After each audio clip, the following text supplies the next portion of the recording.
Salam alaikum wa rahmatullahi wa barakatuh. Je vous propose dans cette vidéo la troisième leçon du sol, mais nous sommes en considération de ces deux. Je vous propose ces deux sous-titres ou bien ces deux sujets. Les facteurs, nous parlons des facteurs responsables de sa dégradation et nous parlons aussi de la protection du sol. C'est toujours notre manuel, c'est mon éveil scientifique au primaire, CM2, la page 20 et 21. Passons maintenant à la page 20. Le titre est toujours le sol numéro 3. Je vous propose de suivre avec moi cette observation. La photo montre un paysage du sol en dégradation. Ici, il y a dans l'environ, ici, il y a du gazon, ou bien du pâturage, mais ici, ça commence une dégradation du sol. Sans doute, il y a des facteurs responsables. Nous verrons après quels sont ces facteurs. Je m'interroge sur la question: quels sont les facteurs responsables de cette dégradation? Nous parlons de l'érosion, la déforestation, le surpâturage et la désertification. Ces quatre facteurs, nous les verrons ici comme définition dans la page suivante. Continuons.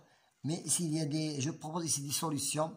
On tient à protéger le sol. Pour protéger notre sol, nous devons suivre quelques protections comme reboisement, lutter contre l'ensablement, mise en place des terrasses et des banquettes.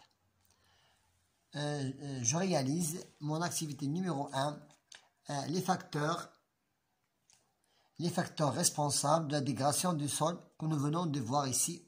Je m'interroge.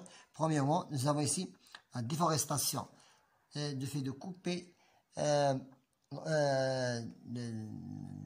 l'arbre sans règlement, le surpâturage, et c'est il y a une pression de pâturage par des animaux.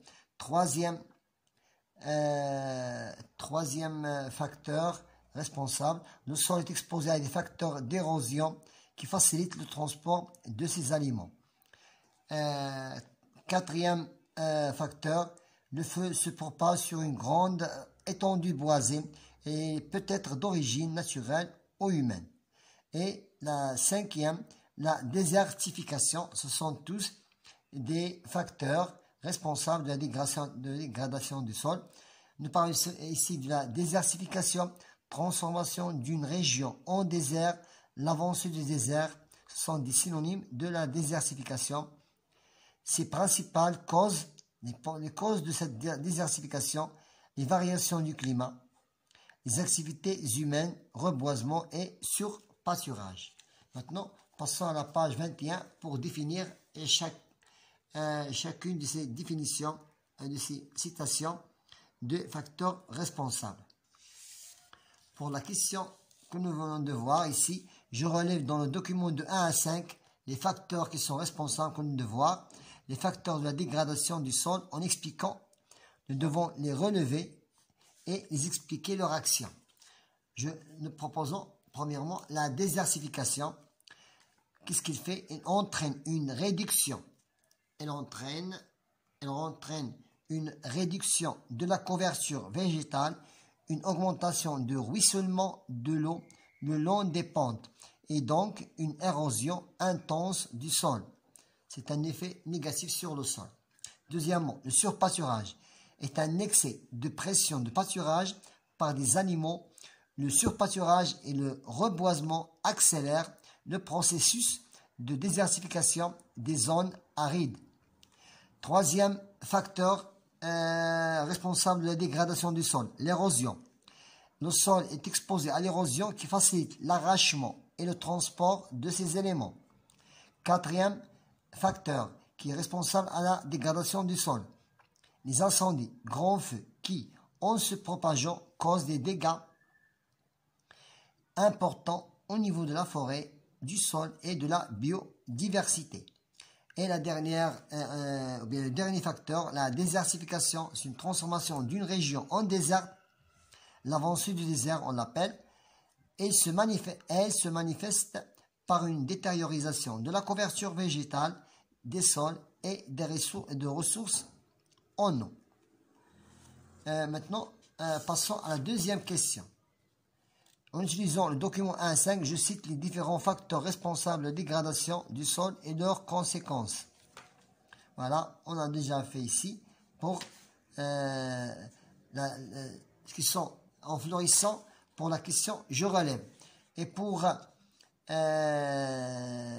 les différents facteurs, les conséquences, voilà, ce sont des conséquences qui sont citées ici. On passe maintenant à la protection du sol. Pour protéger le sol, il y a trois solutions. Le reboisement, nous avons ici le reboisement, les terrasses en banquette pour amortir la fluidité de la pluie et la dégradation du sol et lutte contre l'avancée du sable de désert et lutte contre pour des obstacles. Vous voyez, ce sont des obstacles. Donc, je dégage dans des documents 6 à 8 les mesures de protection. Voilà, ce sont des mesures de protection. Première mesure, les mesures de protection du sol, le reboisement que vous voyez ici, les terrasses des banquettes, lutte contre l'avance du sable. Bon, les mesures de protection du sol, c'est le reboisement. Les terrasses aux banquettes luttent contre l'avancée du sable.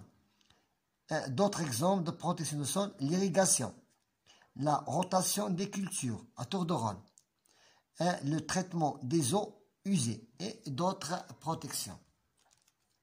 Maintenant, le reboisement par la plantation d'arbres. Le reboisement par la plantation des arbres forestiers permet de régénérer la flore et la faune. La flore, ça veut dire les plantes, et la faune, ça veut dire les animaux de cette forêt, d'un milieu ou de diminuer les effets de l'érosion. J'explique comment ces mesures protègent le sol. Les terrasses aux banquettes aménagères sur un versant à forte pente pour lutter contre l'érosion du sol. Maintenant, pour la dernière protection, pour la dernière mesure, la fixation des dunes désertiques permet de lutter contre l'érosion par le vent et la désertification que vous voyez ici. Je reprends. La fixation des dunes désertiques permet de lutter contre l'érosion par le vent et la désertification. Directement passons à la dernière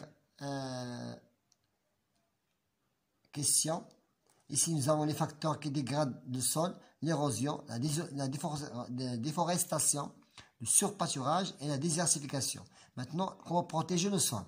Aménagement du sol en terrasse, limiter l'érosion, reboisement, freiner la déforestation et lutter contre l'ensablement. J'applique mes connaissances, je coche là où les réponses correctes. La protection du sol. Pour protéger le sol, est-ce que c'est l'érosion? Non. Injuste, fausse. Le reboisement, oui. La déforestation, non. La mise en place des terrasses, oui. Et des banquettes. Et des banquettes. Le surpâturage, c'est un facteur responsable à la dégradation, non. La lutte contre l'ensablement, oui. C'est un facteur, bien c'est une solution pour protéger le sol. Voilà, on a terminé avec notre séquence, la dernière séquence qui concerne l'interaction avec l'environnement, le sol numéro 3. Bon courage.